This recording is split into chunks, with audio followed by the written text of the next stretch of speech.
একজন মানুষের সারাদিনে 6 থেকে 8 ঘন্টা, 24 ঘন্টার মধ্যে 6 থেকে 8 ঘন্টা ঘুমানোর প্রয়োজন আছে। কিন্তু সে ব্যক্তি যদি 2 ঘন্টা, 3 ঘন্টা, 4 ঘন্টা ঘুমায়,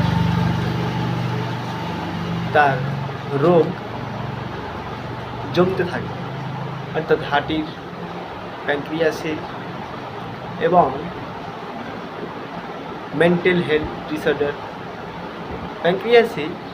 আমাদের প্যানক্রিয়াসের আইলেটস অফ ল্যাঙ্গারহ্যান্স থেকে ইনসুলিন নিঃসৃত হয়, যেটা পরবর্তীকালে ব্যাধির হতে পারে এবং টাইপ 2 ডায়াবেটিস মেলিটাসে ভুগতে পারে।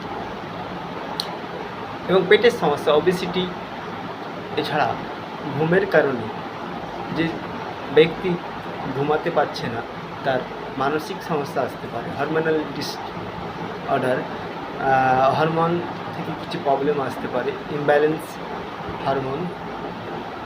তো ব্যক্তি সঠিক ঘুমের জন্য কী চিন্তা ভাবনা করতে হবে? একটি ব্যক্তি তার ডায়েট প্ল্যান তাকে করতে হবে। ডায়েট প্ল্যান তাকে যথেষ্ট ফাইবার রাখতে হবে, প্রোটিন রাখতে হবে এবং কার্বোহাইড্রেট, স্যাচুরেটেড ফ্যাট তার বিভিন্ন ভাগ রয়েছে, ভালো খারাপ ভাগ রয়েছে। সম্পৃক্ত চর্বি থেকে তাকে দূরে থাকতে হবে, সেডেন্টারি লাইফস্টাইল থেকে তাকে দূরে থাকতে হবে। মেডিকেল কন্ডিশন বিভিন্ন ধরনের আছে, যার ফলে একজন ব্যক্তি তার লাইফস্টাইলের মধ্যে ঘুমটা খুবই কম হয়। একজন ব্যক্তির ঘুম 6 থেকে 8 ঘন্টা প্রতিদিন প্রয়োজন। এই ঘুম তার হরমোন, তার স্মৃতিশক্তি এবং তার জীবিকা অর্জনে, তার কার্যকারক জীবিকা অর্জনে অনেকটা সাহায্য করে। তাই ঘুম একটি ব্যক্তির মধ্যে খুবই প্রয়োজন। অনিদ্রা কখনোই জীবনকে সুস্থ রাখে না।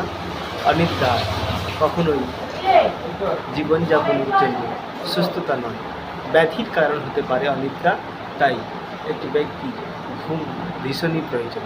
তাই প্রত্যেক ব্যক্তিকে মনে রাখতে হবে, তারা যেন ঘুমানোর আগে আধা ঘন্টা আগে কোনো রকম ধূমপান না করে, কোনো রকম ব্ল্যাক টি বা ব্ল্যাক কফি এবং ক্যাফিন এবং মাদকদ্রব্য থেকে বিরত থাকে। এগুলো শুধু ঘুমের ডিস্টার্ব করে না, আমাদের শরীরে অনেক ক্ষতিই করে।